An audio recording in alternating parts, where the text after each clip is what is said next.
Absolutely. I think you guys will have sports. I mean, where I live, I live in Cass County. Yeah. Everything's a go. I mean, like we're doing summer school. Yeah. Like we're in-person summer school. In-person summer school. Like we're going. Right. So I think it'll go. It'll go. It just got to safe practice. But we have to look at how much even a class of juniors like that are going to be seniors, the 2021 kids. Yeah. You took away there's still youth baseball being played, but you took away AAU and all of these big time events that these kids get scholarships from. You take away the EYBL, you take away Under Armour, you take away. Now we're just starting to see tournaments here. You know, those are opportunities for kids to be recognized and get scholarships. Now it's on the now you can't take away the high school season too, like all the camps for football kids. Yeah, you go to a camp on, Notre Dame's campus. That coach likes you, he's going to offer you. You know what I mean? You go through all the drills, and this guy's a stud. Yeah. You didn't get to do that this year, right? So you didn't get to play in front of Roy Williams or Bill Self or Kunzo or any of these guys this year.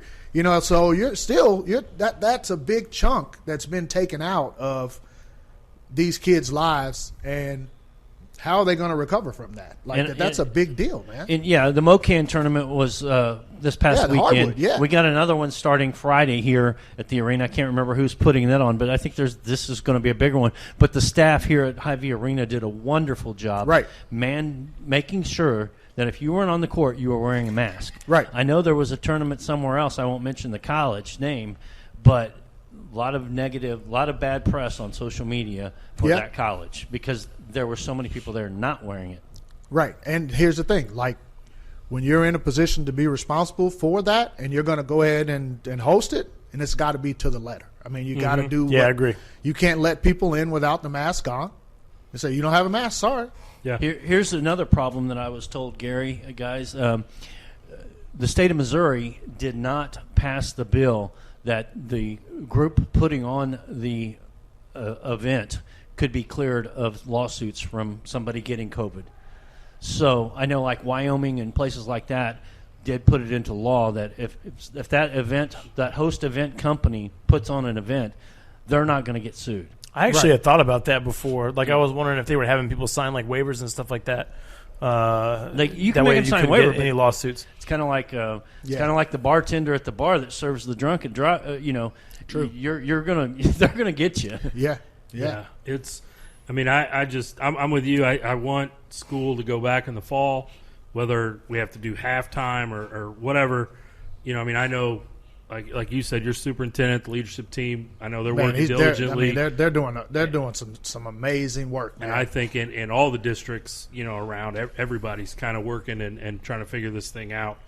Nobody has the 100% right answer. And I don't think there's any way to have that. No. Because there's so much information that gets put out, and it's hard to tell whether it's factual or if it's someone that just created a document or I try to look at the CDC and all that stuff as much as possible just to kind of be, and like you mentioned, you have to do your own research, and you can't just follow what everyone says, right? Like you need to be learning for yourself. Well, the assumption, knowing what's going on. The assumption you know what is I mean? what gets us in trouble. Right, it does. Yeah. It does. And that spreads faster than the facts. It's like everybody assumed that everybody at Shawnee Mission East got it during the workouts. That's not. Gary, that didn't happen, right? No, it's not really.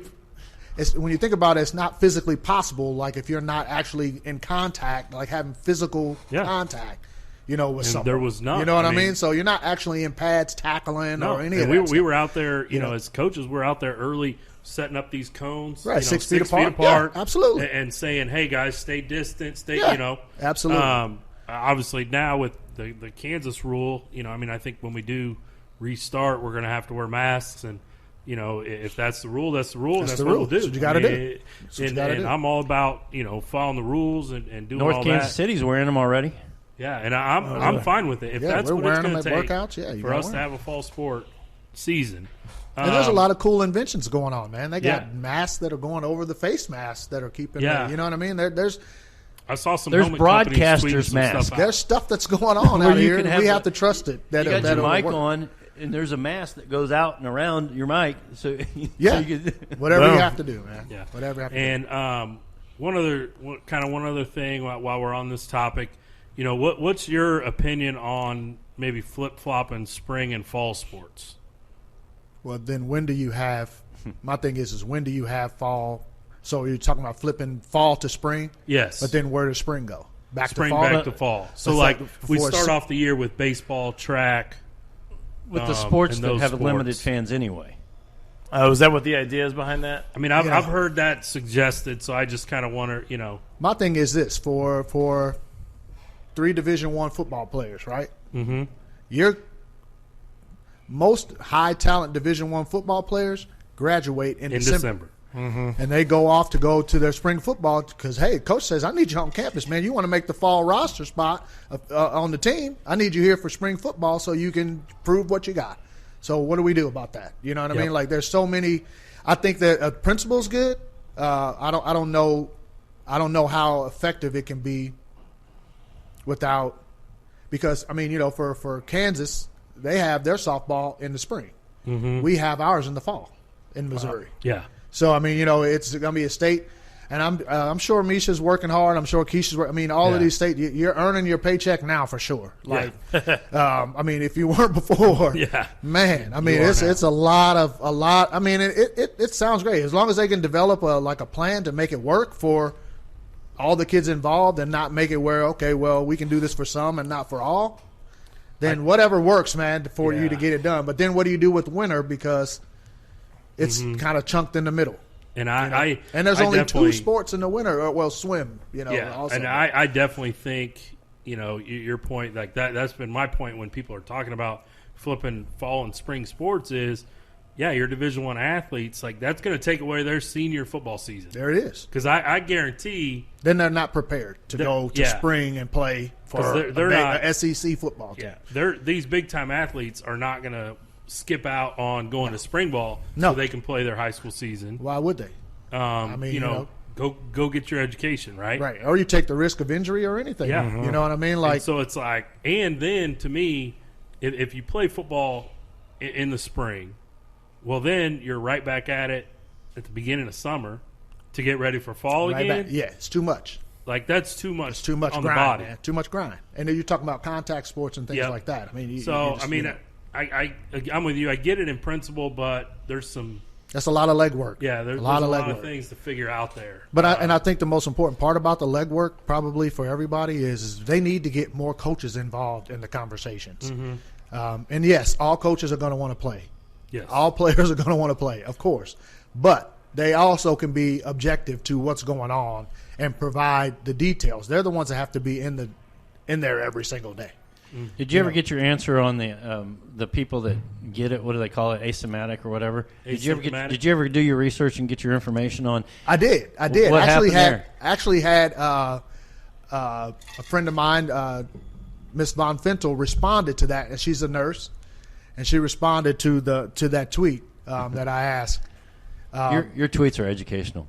I appreciate that, man. I try to enlighten people and just give people a little different perspective on there every now and then. But the thing about it is she was like, "There's really not an answer for that. Like, there's no way to tell because here's the thing: like, if you don't get tested, you don't know if you're negative or positive anyway. So some areas have access to testing facilities, others don't, right? So you go get tested, you're negative."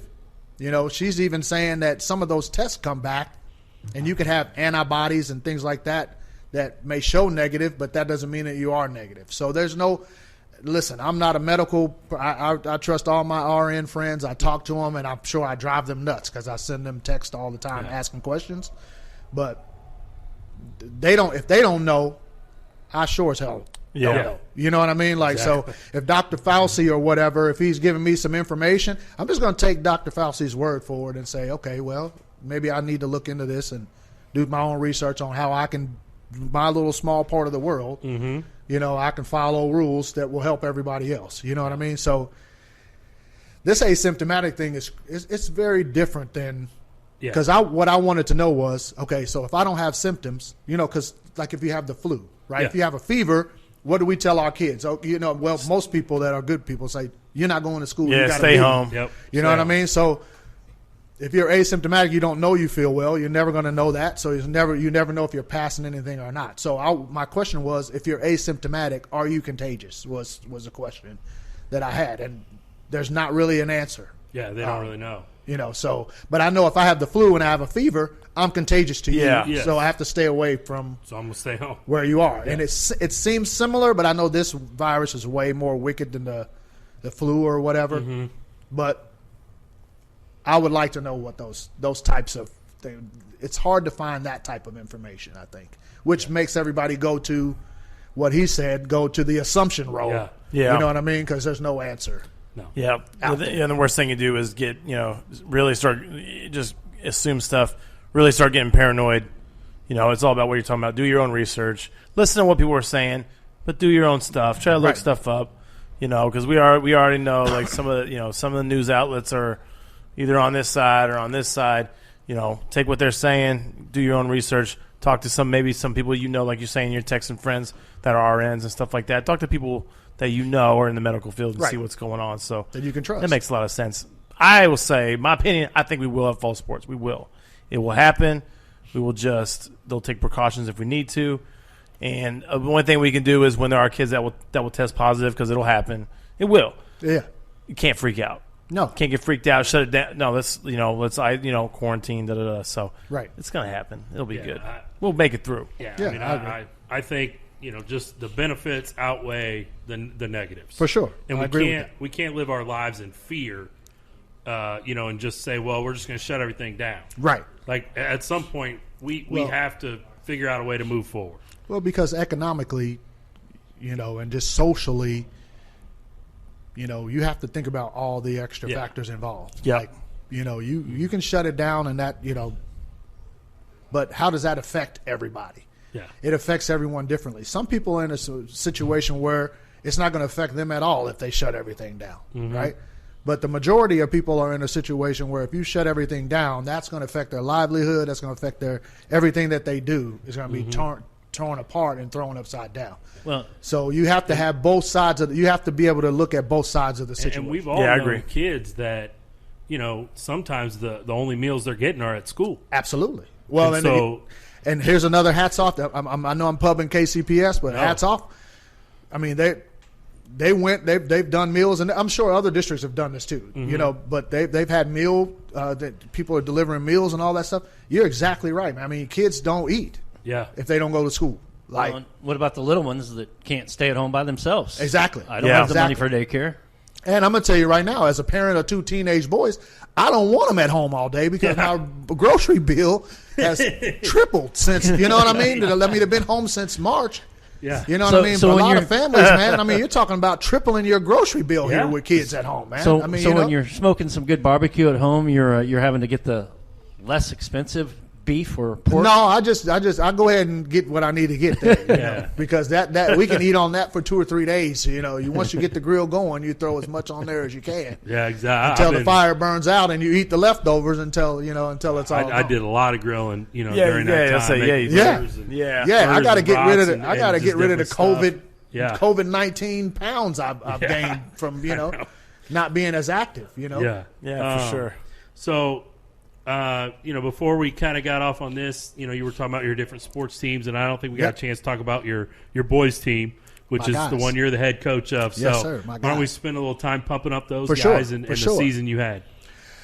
Man, this was our second year, or it's our second year going in, man, and we really pushed these kids hard, man. I mean, and we have a great group of young men on that team that have really, when you go into a program like that your first year, the whole point of that was just to kind of change the culture, right? And try to get winning to be like the only outlet for Lincoln.